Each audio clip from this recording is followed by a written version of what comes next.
కడప జిల్లా బద్వేలు మున్సిపాలిటీ పరిధిలోని శీలంవారిపల్లె 2వ వార్డులో కౌన్సిలర్ వరలక్ష్మి భర్త నరసింహ ఇటీవల అనారోగ్యంతో హాస్పిటల్ చేరి వైద్యం చేయించుకుని స్వగ్రామానికి చేరుకున్నారు.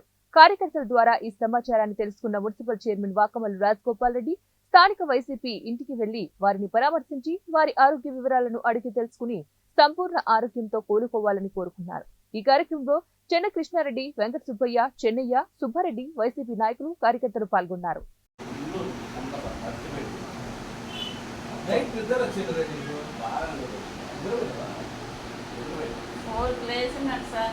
స్టార్ట్ అయింది కానీ ఏదో లేకపోతే మళ్ళీ పడుకుని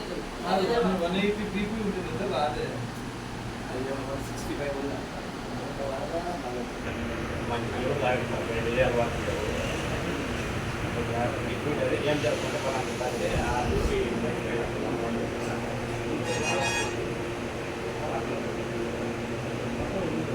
ఎందుకు